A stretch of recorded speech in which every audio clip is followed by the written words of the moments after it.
Bien, bonjour tout le monde. Bienvenue à cette nouvelle édition de Il y a quelque chose dans l'art. Aujourd'hui, on a le plaisir de parler à Madame Lauriane Brunet-Martel. Et puis, je commence par lui donner la parole et qu'elle nous parle un petit peu d'elle. Oui, ben enchantée. Merci de me recevoir aujourd'hui. Je suis toujours heureuse de parler d'art parce que c'est un sujet qui me passionne beaucoup, notamment dans ma vie personnelle et dans ma vie professionnelle, étant donné que je suis designer intérieur et que j'ai une grande mission de diriger mes clients vers l'art authentique, justement. Alors, ça m'accompagne tant dans ma vie à moi que dans la vie de mes clients. Donc, j'aime beaucoup partager avec d'autres adeptes d'art comme moi. Tant mieux, tant mieux. Alors, vous êtes de quelle région? Je viens des Basses-Laurentides, plus précisément à Blainville. Blainville. OK. J'avoue que c'est un coin que je ne connais pas. Euh, OK. donc, quelle est l'œuvre dont vous vouliez nous parler ou les œuvres peut-être dont vous vouliez nous parler aujourd'hui? Je vous laisse Oui, la parole. bien, j'ai apporté quelques-unes des œuvres que j'ai chez moi pour notre rencontre d'aujourd'hui. J'avais le goût de vous les présenter, puis j'avais aussi le goût d'échanger sur un peu pourquoi l'art authentique prend autant de place dans ma vie, dans mon métier, et puis comment on, j'aide un peu à démocratiser ce qu'est l'art authentique à travers mes journées.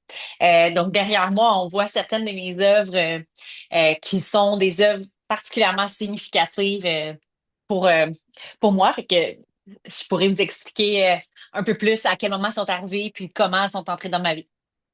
Bien sûr, j'aime beaucoup vous utiliser le terme authentique, l'art authentique. J'avoue que c'est la première fois que j'entends ça, puis j'aime ça par Ah rapport oui, à... ben Oui, Philippe? c'est des termes, ben c'est un terme qu'une collègue m'a introduit, en fait, elle qui est une adepte d'art aussi.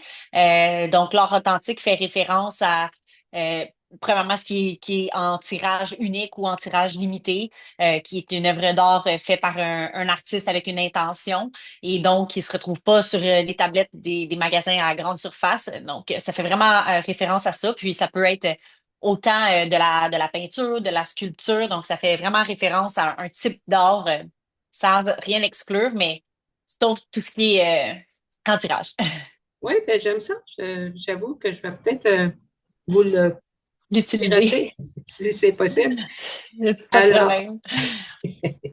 Alors, quelle œuvre en particulier, là, par où vous pouvez commencer? Puis, parlez-nous un petit peu là, de comment ça s'est fait, comment vous l'avez acquise. Oui. Ben pour revenir du début, moi j'ai été initiée à l'art authentique, comme j'appelle, quand j'étais début adolescence. Mes parents ont rénové le salon, puis ils voulaient acquérir une œuvre, puis eux non plus n'étaient pas très connaisseurs dans le domaine. Donc on avait été, je me rappelle encore très bien, chez un artiste qui s'appelle Armand. Chez lui, à Laval. On avait eu la chance de rencontrer l'artiste et voir son atelier. Puis j'avais tellement tripé sur son art, mais l'homme qu'il était, sa maison, c'était un homme unique, original, comme j'en avais jamais vu. Puis on dirait qu'à ce moment-là, c'est là que ça m'a comme éveillé non seulement aux œuvres, mais aussi à l'univers de tout ce qui touche l'art authentique, puis à quel point on peut connecter. Parce qu'à partir de ce moment-là, quand mes parents ont fait l'acquisition de la toile, je voyais la toile, mais je voyais aussi l'homme derrière, puis ça me ramenait toujours à ce souvenir-là. Puis ça, c'est un peu ce qui m'a initié alors. Puis par la suite, à chaque fois que je partais en week-end avec mes parents, eux aussi ont développé ce goût-là. Puis on allait toujours voir les galeries d'art et tout ça. Puis une des artistes, des premières artistes qui m'a accroché, c'est le petit bonhomme à lunettes ici. C'est Raphaël Séguin qui exposait à Québec à la Galerie Beauchemin dans ce temps-là. Je pense qu'elle expose encore là. Puis ces personnages-là m'avaient tellement attirée, m'avaient tellement j'étais comme, c'est comme un aimant, là. Je les avais tellement aimés, je les avais tellement trouvés attachants. Donc, c'est vraiment cet artiste-là qui, pour ma part, de façon indépendante, là, tu sais, sans mes parents, c'est la première qui a vraiment, je dirais, comme consolidé en tant que jeune adulte mon appréciation de l'art. Puis là, ben, j'ai la chance de l'avoir. Elle s'appelle Adèle. Raphaël nomme tous ses tableaux d'un prénom. Elle s'appelle Adèle, est dans ma cuisine. Fait que j'aime dire que c'est comme la petite ange gardien de ma cuisine. Puis même mes enfants qui ont seulement 4 et 5 ans savent qu'elle s'appelle Adèle. Fait que des fois, qu'est-ce qu'Adèle a fait pour le souper ce soir? Tu sais, c'est comme rendu quasiment un membre de la famille, étant donné qu'elle est en plein milieu, en plein cœur de la cuisine. Fait que c'est une œuvre que j'aime beaucoup, là. C'est c'est un beau point de, comment je dirais, d'échange ou de rencontre ou de une petite collaboration dans la famille aussi. C'est spécial, c'est beau. Absolument. Puis au début de la relation avec mon mari aussi, je l'ai initié un peu plus alors, lui qui avait toujours eu un certain intérêt, mais il a commencé à faire les galeries d'art avec moi, puis lui aussi, il avait eu un coup de cœur pour les œuvres de Raphaël. C'est moi qui lui avais introduit, puis ça avait résonné tout de suite. Fait que même lui, euh, des fois on est porté à croire que ça peut être plus féminin, mais même lui a une résonance avec cette œuvre-là dans notre cuisine. Bravo, c'est le fun. Mm. Une belle Merci. histoire. Fait que ça, c'est un de Merci. vos, puis les Oui, autres. exactement. Par la suite, on a celle ici qui vient de Clo, artiste peintre, Claudia de son nom.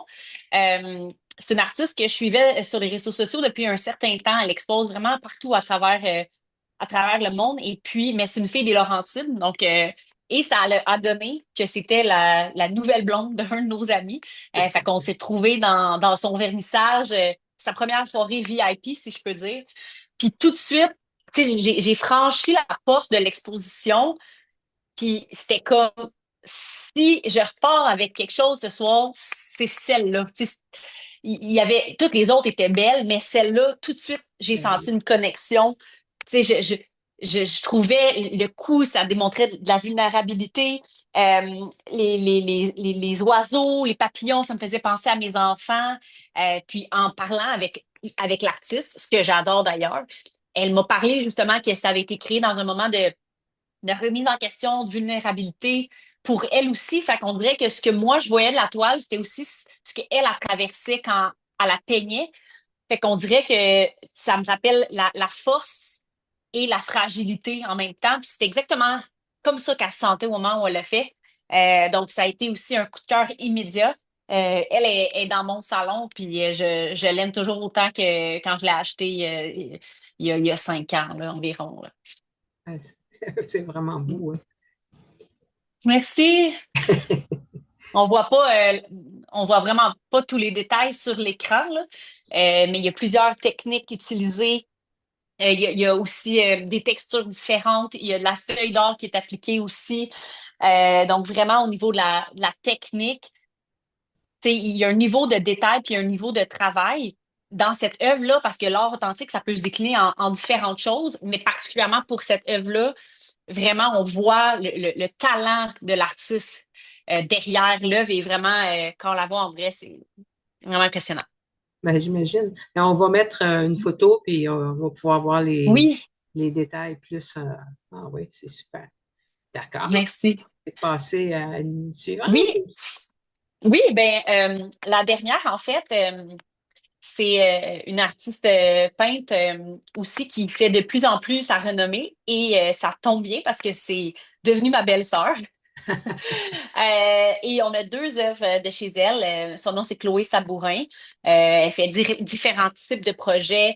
Elle vient de terminer une murale dans une maison absolument exceptionnelle. Elle est en train d'en faire une aussi pour un restaurant Farm to Table, donc un restaurant où ils cultivent et qui vont. Donc, elle est en train de faire une murale qu'elle peint pendant plusieurs semaines, qu'elle fait des esquisses. Donc, elle fait vraiment un super travail. Puis ça ici, ben en fait, c'est une œuvre qu'elle a faite pour le mariage de mon mari et moi. C'est mes parents qui nous l'ont offert. Fait que dans le fond, ça représente un homme et une femme. Donc, on voit le détail. Mais on voulait quelque chose. Tu sais, elle a jugé qu'étant donné qu'on avait déjà celle-là qui était un petit peu plus figurative, aller un petit peu dans quelque chose d'un petit peu plus flou, une espèce de son face-à-face et tout ça. Donc, celle-là est sur le dessus de mon foyer. Puis, ce que j'aime, c'est que pour moi, elle est vraiment reliée à mon mariage. Donc, c'est quelque chose qui va perdurer, je l'espère aussi longtemps que mon mariage, c'est-à-dire toute la vie. Mm, Mais bon, c'est vraiment une œuvre qui a une grande importance émotionnelle. Là. bien sûr. Est-ce que, permettez, est-ce que c'est une œuvre qu'elle a peint spécialement pour vous? Oui, Donc, elle le elle peint vous avait, spécialement. OK, elle vous avait dans l'idée là, quand elle a peint ça. Exactement. Comme plusieurs artistes que j'ai rencontrés au cours de mon parcours, il y a des artistes qui vont peindre, exposer, puis il y a des artistes qui vont prendre aussi des commandes Oui, spéciales. Une autre de mes toiles que j'ai chez moi d'elle, tu sais, j'aime bien laisser l'artiste s'exprimer à travers l'œuvre, mais en guidant un peu, par exemple, c'est mes parents qui avaient effectué la commande, puis ils avaient demandé quelque chose qui représentait une union, un couple.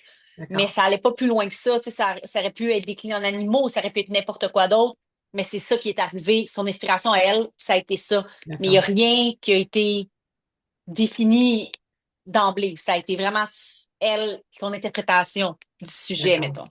Oui, oui, oui, Mm. oui. OK, ben c'est bon. Euh, Là, vous nous avez parlé un peu de qu'est-ce que les œuvres vous ont apporté quand vous les avez vues, quand vous les avez, les coups de cœur, si on peut dire. Mhm. Depuis, comme ça fait longtemps que vous les avez, est-ce que cette relation, si on peut dire, avec les œuvres d'art, est-ce que ça a évolué? Est-ce qu'il y a des... laisse- Euh, ben moi, je trouve que l'art, c'est une dépendance.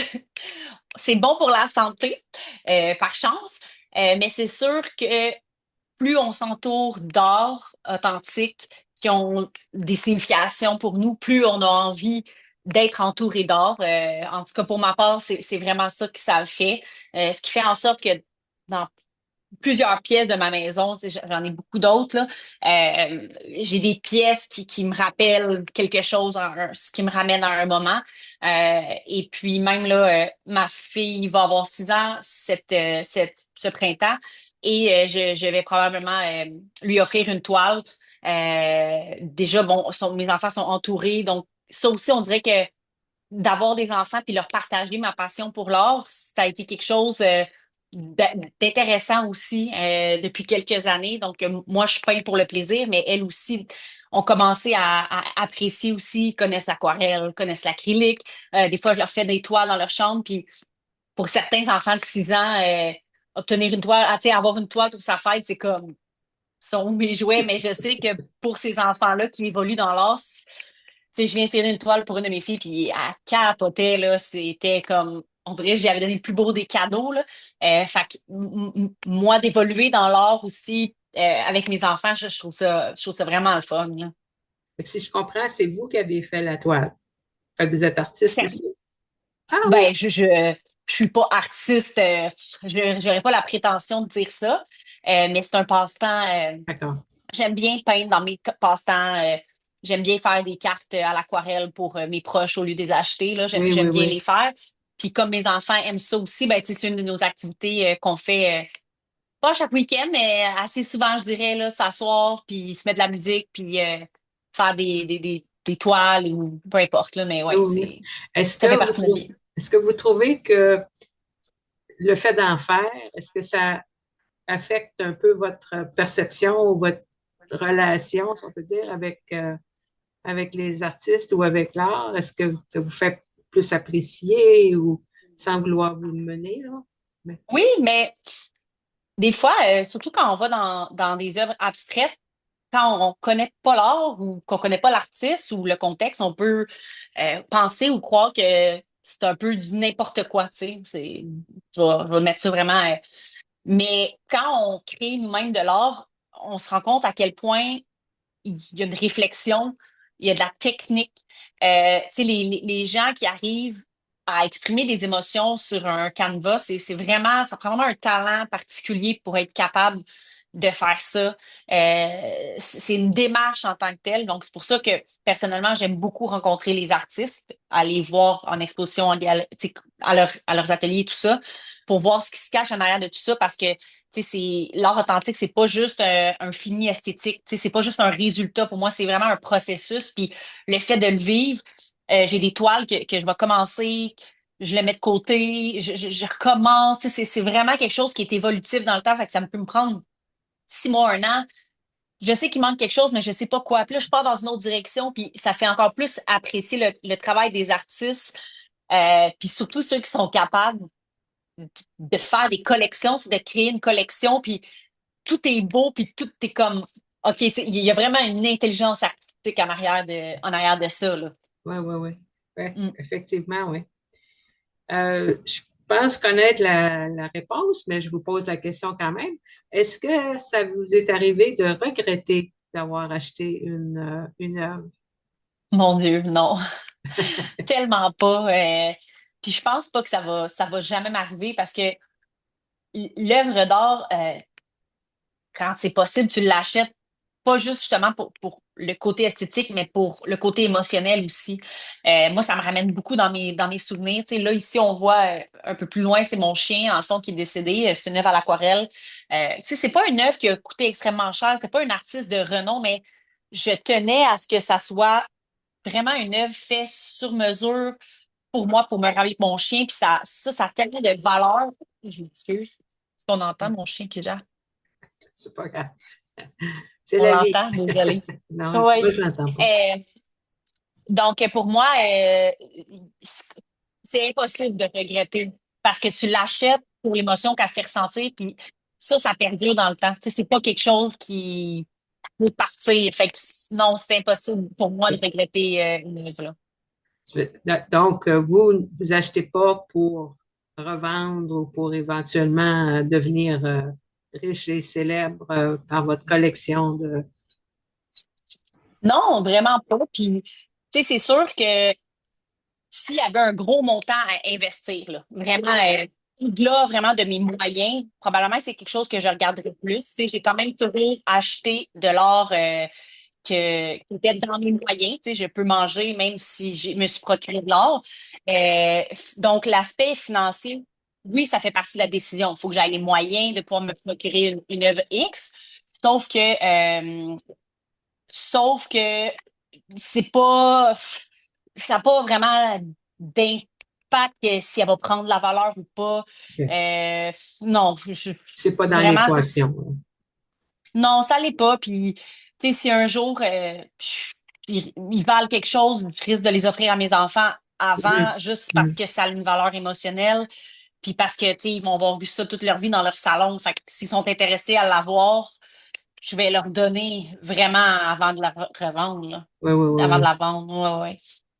Super. Euh, Dernière question, ben, peut-être avant-dernière. Est-ce que Hmm. vous vous considérez comme collectionneur? Honnêtement, non, mais c'est sûr que quand je regarde la quantité de toiles, je me dis oui, c'est juste que j'ai pas l'intention de collectionner. Tu sais, j'ai pas l'intention. C'est juste que ça s'est fait au fil du temps. Il y a eu des coups de cœur, il y a eu des rencontres, il y a eu des. Puis bon, une chose, une autre a fait que finalement, ben oui, c'est vrai que j'en ai quelques-unes finalement, mais ça n'a jamais été une intention précise. Tu sais, j'achète pas pour acheter, pour en avoir plus ou pour meubler Oui, un coin. Même que mes œuvres, je les déplace souvent dans la maison. Tu sais, j'hésite pas. Tu sais, c'est pas, j'ai un trou là, je cherche une 48-48, on met ça là, puis non, c'est pas comme ça que mon processus d'achat se passe. C'est vraiment comme très émotif. Alors non, il y a pas d'objectif de collection ou quoi que ce soit. C'est vraiment juste comme on va avec le flow, là. c'est pour le plaisir. Absolument. Mm. Ben, tant mieux. Et puis, pour terminer, quel conseil vous donneriez à quelqu'un qui pense que l'art original ou l'art authentique, c'est pas pour eux? Ben, moi, je pense fortement que l'art authentique, c'est pour tout le monde. Premièrement, parce que, tu sais, je trouve que c'est comme une espèce de détente émotionnelle qui fige un moment ou une émotion, c'est une certaine période de notre vie, puis qui est comme un espèce de rappel, une espèce d'ancrage. Tu sais, quand j'arrive chez moi, puis que je suis entourée de ces œuvres-là qui me fait penser à quand je suis devenue mère, c'est difficile, j'étais très vulnérable, mais j'avais beaucoup de détermination. Ça me rappelle la force. Fait que ça me ramène à une certaine période de ma vie. Ça me ramène à l'union avec mon conjoint. Euh, Tout le monde a envie de se sentir dans un milieu qui leur ressemble, qui est unique. Puis je pense que personne n'a envie d'éphémère. Tu sais, maintenant, les choses, ça va tellement vite. C'est comme Mm. clac, clac, clac, toujours. L'art, ça nous amène à ralentir, ça fige des moments, ça fige des émotions dans le temps. Ça agit vraiment comme ça calme complètement le système, je trouve, quand on arrive chez soi puis qu'on a choisi des œuvres dans l'émotion, là. Donc, tu sais, de laisser être curieux, tu sais, être ouvert, être curieux, puis voir ce que l'art peut avoir comme effet chez nous. Je pense qu'il y a plusieurs personnes qui pourraient être étonnées de mettre le bras un petit peu dans l'engrenage et tout d'un coup faire OK, wow, j'ai découvert quelque chose que j'aime, là. Oui, ça me fait penser, comme quand vous dites ça, on dit que dans le moment, on est dans un temps où les gens cherchent des expériences. Mhm. C'est c'est des spectacles, tandis que là, ben, c'est une expérience qui peut durer des années. Dans le fond, quand on s'entoure d'art qui nous parle. Exactement. Puis ça, j'aime beaucoup. Je trouve ça rassurant presque d'avoir cette espèce de mémoire émotionnelle-là qui nous entoure, justement. Puis tu sais, on peut être dans un décor extrêmement contemporain, moderne, mais l'art va avoir cet effet-là enveloppant, cet effet-là qui nous ramène, qui a une touche, tu sais, l'art qu'on va acheter sur les tablettes en grande surface, ça va être beau sur une photo, mais à long terme, tu sais, c'est comme un wow en un claquement de doigts, tandis que l'art authentique, ça va avoir cet effet-là de permanence dans le décor. Fait que ça va venir ajouter de la personnalité. Ça va faire en sorte qu'on sent bien notre espace. C'est aussi une espèce de bribe quand les gens viennent chez nous de qui on est, qu'est-ce qui nous Mhm. habite aussi. Des fois, c'est des pièces de conversation.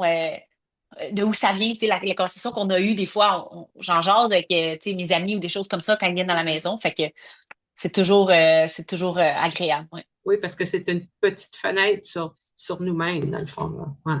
Ah, ouais, absolument. Puis, tu sais, une dernière chose par rapport à la relation avec l'art, puis en parlant, je trouve qu'en parlant avec des artistes, ça favorise l'accès à l'art authentique aussi. Parce que des fois, les gens qui ont de la misère à voir ou à ressentir une émotion, tu sais, avoir un coup de cœur pour une toile, c'est pas nécessairement arriver puis pleurer devant la beauté de l'œuvre. Tu sais, je pense qu'il y a comme une image que ça doit avoir l'air de ça, sinon on ressent rien. Tu sais. D'accord. Mais pour moi, ça se passe pas nécessairement comme ça. Tu sais, des fois, ça peut être juste, euh, on voit une œuvre, ah, elle est jolie, tu sais, je la trouve belle. Puis là, l'artiste est là, on jase, puis tu sais, nous, on vient de perdre, par exemple, un parent, puis l'artiste dit, ben moi, j'ai perdu ma mère, puis ma mère, c'était un jet bleu, tu sais. Puis dans ce moment-là, j'ai peint le jet bleu. Puis là, tout d'un coup, ça prend tout son sens parce que il y a une connexion qui se crée. Tu sais, on vient de perdre notre parent, on a eu quelque chose, puis des fois, c'est comme, tu sais, on dirait que c'est comme un petit signe de la vie. Puis là, c'est comme tout prend son sens. Fait que des fois, c'est dans l'échange, dans la communication avec l'artiste que la raison de l'œuvre ou le coup de cœur arrive aussi. Fait que c'est pas juste un flash, c'est pas comme quelque chose qu'on aime dans un magasin.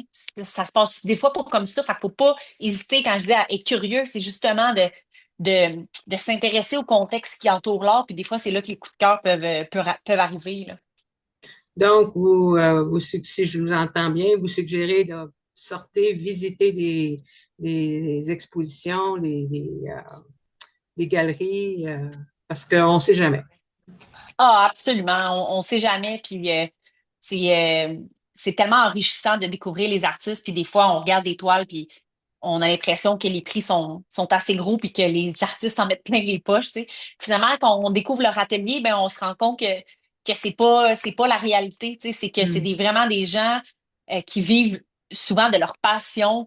Puis justement, on a visité un atelier pendant le temps des fêtes avec mon mari, puis il m'a dit, ça me donne encore plus envie d'acheter quelque chose parce que je contribue à la vie de cet artiste-là. Tu sais, j'avais pas réalisé quand je le vois en galerie puis que je vois le gros prix, c'est comme wow, tu sais, ça fait peur, mais on dirait qu'en rencontrant la personne, dit OK, c'est autre chose là. La croyance que j'avais est pas vraie. Fait que de rencontrer puis d'aller à la rencontre des gens, ça fait une énorme différence sur notre vision de l'art là. Ben, je vous remercie beaucoup. C'était fort intéressant. J'espère que les gens auront appris et suivront vos bons conseils. Merci beaucoup Absolument. et bonne fin de Merci. journée. À vous Bonjour. aussi. Bonne fin de journée. Merci.